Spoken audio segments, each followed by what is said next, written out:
Hello everyone, welcome to the M की इस video में बात करें करंट अफेयर्स के 35वें प्रैक्टिस सेट की। तो चलिए वीडियो को शुरू करते हैं। आज के पहले प्रश्न से, हाल ही में चर्चा में रहा पंजाब सोना और पंजाब केसर किसकी किस्म है? तो यह टमाटर की किस्म है और इस किस्म को पंजाब कृषि विश्वविद्यालय ने विकसित किया है। पंजाब कृषि विश्वविद्यालय ने सब्जी की एक और किस्म को विकसित किया है जिसका नाम है पंजाब रौनक और यह किस्म बैगन की किस्म है। यह जो सब्जी की किस्म विकसित किया गया है पंजाब रौनक, पंजाब सोना और पंजाब केसर, यह कम लागत में सबसे ज्यादा उत्पादन देने वाली किस्म है। चलिए अगले प्रश्न की ओर बढ़ते हैं। भारत का पहला रेलवे स्टेशन कौन है जिसके प्लेटफॉर्म को पूरी तरह सौर ऊर्जा से लैस किया गया है? तो यह रेलवे स्टेशन है विजयवाड़ा रेलवे स्टेशन और यह आंध्र प्रदेश का रेलवे स्टेशन है। चलिए आंध्र प्रदेश का रेलवे स्टेशन है। चलिए यह जो स्टेशन है इस स्टेशन के पर टीन शेड की जगह सोलर पैनल लगाए गए हैं। टीन शेड की जगह सोलर पैनल को लगाया गया है जिसमें बिजली की तो बचत होगी, साथ में यात्रियों को गर्मी से भी निजात मिलेगा। चलिए बात करते हैं बेंगलुरु रेलवे स्टेशन की। तो बेंगलुरु रेलवे स्टेशन पर हाल ही में भारत का पहला फ्रेश वाटर एक्वेरियम टनल शुरू किया गया है। चलिए बात करते हैं sir M Visvesvaraya railway station की। तो sir M Visvesvaraya railway station जो है भारत का पहला केंद्रीकृत एसी रेलवे टर्मिनल बना है। चलिए अगले प्रश्न के बढ़ते हैं। हाल ही में ग्रीष्मकालीन ओलंपिक 2020 का कैवा संस्करण 23 जुलाई से 8 अगस्त 2021 तक संपन्न हुआ? तो यह 32वां संस्करण था और यह जो ग्रीष्मकालीन ओलंपिक 2020 हुआ यह जापान के टोक्यो में आयोजित किया गया। जापान के टोक्यो में इसका आयोजन किया गया। यह जो आयोजन था ग्रीष्मकालीन ओलंपिक 2020, इसमें कुल 206 देशों ने भाग लिया जिसमें कुल 33 प्रतिस्पर्धाएं अर्थात के खेलों को शामिल किया गया। चलिए यह जो ग्रीष्मकालीन ओलंपिक है 2020 का, इसे वर्ष 2020 में ही आयोजित किया जाने वाला था, इसलिए यहाँ पर 2020 आप देख रहे होंगे, लेकिन कोरोना के कारण इसे एक साल के लिए टाल दिया गया और इसे 23 जुलाई से 8 अगस्त 2021 तक संपन्न हुआ। ध्यान रखेंगे यह ओलंपिक 2020 का ही था जिसे कोरोना के कारण एक साल के लिए टाल दिया गया और इसे 23 जुलाई से 8 अगस्त 2021 तक संपन्न किया गया। चलिए अगले प्रश्न की ओर बढ़ते हैं। टोक्यो ओलंपिक 2020 के पदक तालिका में भारत का स्थान क्या रहा? तो भारत का स्थान इसमें 48वां रहा, जिसमें भारत ने कुल 7 पदक जीता जिसमें 1 गोल्ड, 2 सिल्वर और 4 ब्रोंज था। 1 गोल्ड, 2 सिल्वर, 4 ब्रोंज अर्थात 1 स्वर्ण पदक, 2 रजत पदक और 4 कांस्य पदक भारत ने जीता। इसमें जो पहला स्थान यह अमेरिका को मिला और अमेरिका ने कुल 113 पदक जीता जिसमें 39 गोल्ड, 39 गोल्ड, 41 सिल्वर और 33 ब्रोंज जीता। 39 स्वर्ण पदक, 41 रजत पदक और 33 कांस्य पदक। दूसरा जो स्थान था यह चीन का रहा और चीन ने कुल 88 पदक जीता। तीसरा स्थान जापान का रहा और जापान ने कुल 58 पदक जीता। चलिए अगले प्रश्न की ओर बढ़ते हैं। किस देश ने नाइजीरिया को बेनिन ब्रोंज नामक कलाकृतियों को वापस करने की घोषणा की है? तो यह घोषणा की है जर्मनी ने, और जर्मनी ने कुल 440 प्राचीन बेनिन की जो मूर्तियां हैं उसको लौटाने की घोषणा की है। इन मूर्तियों को 440 प्राचीन जो बेनिन मूर्तियां हैं इनको ब्रिटिश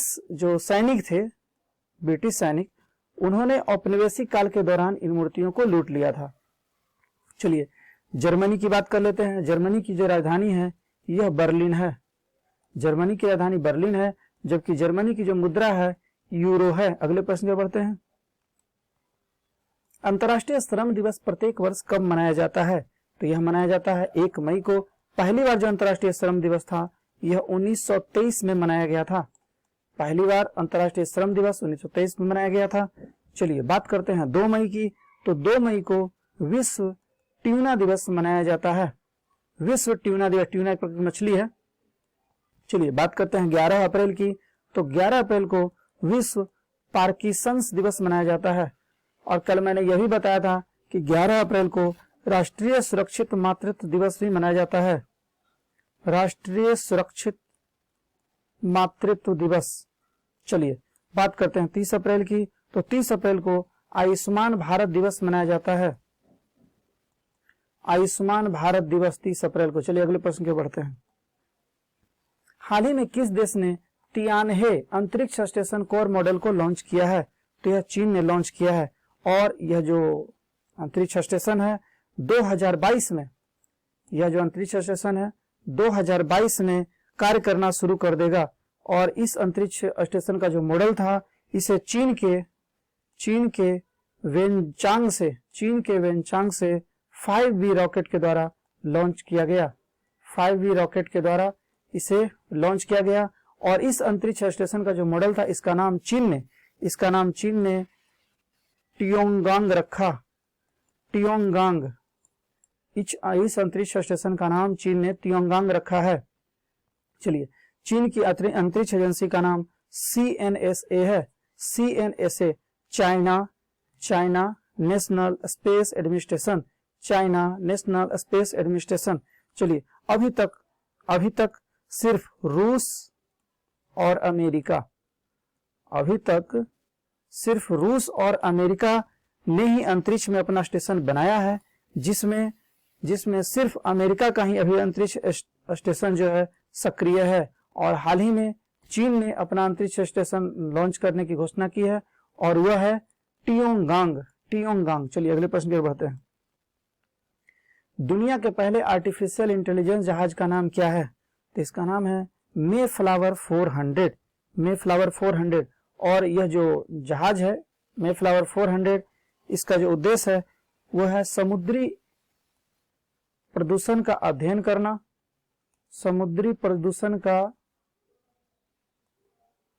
करना, एवं पानी में प्लास्टिक का विश्लेषण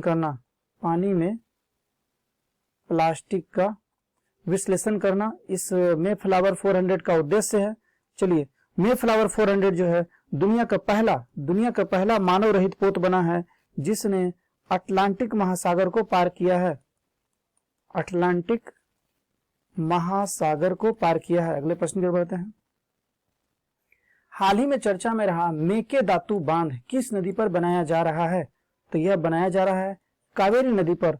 और यह कावेरी एवं कावेरी की सहायक नदी है अर्कावती नदी। कावेरी एवं कावेरी की सहायक अर्कावती नदी के संगम पर यह बनाया जा रहा है मेकेदातु बांध। और यह कर्नाटक में बनाया जा रहा है। एनजीटी ने, नेशनल ग्रीन ट्रिब्यूनल, राष्ट्रीय हरित अधिकरण ने इस बांध के निर्माण के लिए, इस बांध के जो निर्माण में उल्लंघन हुए हैं उसके लिए एक पैनल का गठन किया गया है। हाल ही में नेशनल ग्रीन ट्रिब्यूनल ने गुजरात में विश्वामित्री नदी परियोजना को मंजूरी दी है।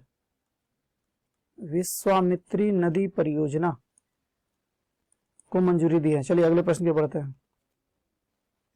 हाल ही में किसने हाइड्रोजन टास्क फोर्स लॉन्च किया है? तो यह लॉन्च किया है भारत और अमेरिका ने। और यह जो टास्क फोर्स है, यह टास्क फोर्स उच्च प्रदूषण वाले औद्योगिक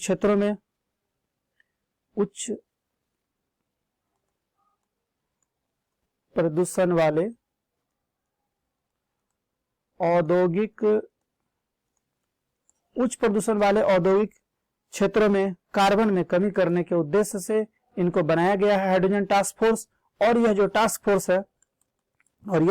फोर्स है अक्षय ऊर्जा एवं जीवाश्म ईंधन स्रोत से हाइड्रोजन के उत्पादन में यह हाइड्रोजन टास्क फोर्स मदद करेगा। चलिए अगले प्रश्न की ओर बढ़ते हैं। टोक्यो ओलंपिक 2020 का पहला स्वर्ण पदक किसने जीता? तो पहला स्वर्ण पदक यांग कियान ने जीता है। और ये चीन की महिला खिलाड़ी है, चीन की महिला खिलाड़ी है जो शूटिंग से संबंधित है, जो शूटिंग से संबंधित है। इन्होंने 10 मीटर एयर राइफल में यह पदक जीता है, पहला स्वर्ण पदक। चलिए बात करते हैं मीराबाई चानू की, तो इन्होंने भारत का पहला पदक जीता, भारत का पहला पदक मीराबाई चानू ने ही जीता है और इन्होंने रजत पदक जीता था। और मीराबाई चानू जो है भारत के भारोत्तोलन के खिलाड़ी हैं, भारोत्तोलन के खिलाड़ी हैं। इन्होंने 49 किलोग्राम वाले में रजत पदक जीता है। चलिए नीरज चोपड़ा की बात कर लेते हैं। नीरज चोपड़ा ने भारत का एकमात्र स्वर्ण पदक जीता है, भारत का एकमात्र स्वर्ण पदक नीरज चोपड़ा ने जीता है। और ये भारत के भाला फेंक के खिलाड़ी हैं, भाला फेंक के खिलाड़ी हैं। चलिए बात करते हैं एम्मा मैककॉन की। एम्मा मैककॉन की ये जो है ऑस्ट्रेलिया के तैराक हैं, ये महिला खिलाड़ी हैं, ऑस्ट्रेलिया के तैराक हैं।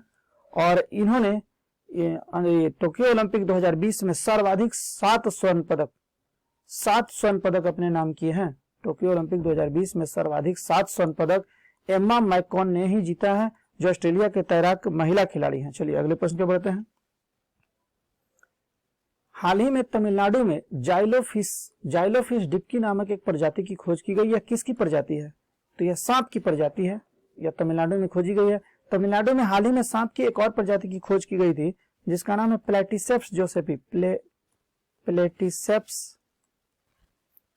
जोसेफी। प्लेटिसेप्स जोसेफी नामक सांप की एक और प्रजाति की खोज हाल ही में तमिलनाडु में की गई। चलिए तमिलनाडु के हाल ही में मुख्यमंत्री बने हैं मुथुवेल करुणानिधि अस्टालिन नए मुख्यमंत्री बने हैं। तमिलनाडु के कलिवेली झील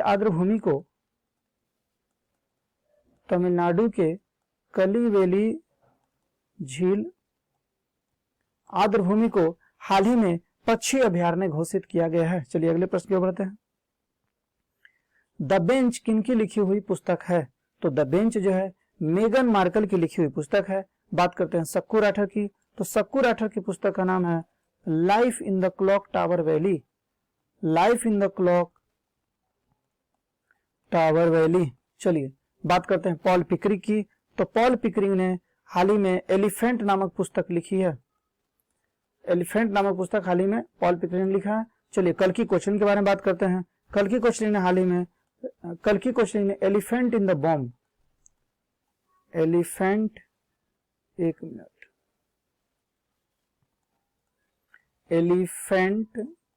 इन द बॉम्ब नामक पुस्तक कल्कि कोचलिन ने लिखा है। और एलिफेंट नामक पुस्तक पॉल पिकरिंग ने, Life in the Clock Tower Valley Shakoor Rather ने, द बेंच मेगन मार्कल ने। चलिए अगले प्रश्न के बढ़ते हैं।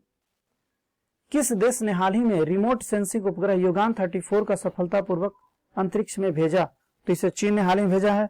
और चीन ने दुनिया का पहला स्वच्छ नामक वाणिज्यिक परमाणु रिएक्टर को सक्रिय किया है। चीन ने मौसम संबंधी उपग्रह फेग्यून 3E को अंतरिक्ष में भेजा है। चलिए और चीन ने हाल ही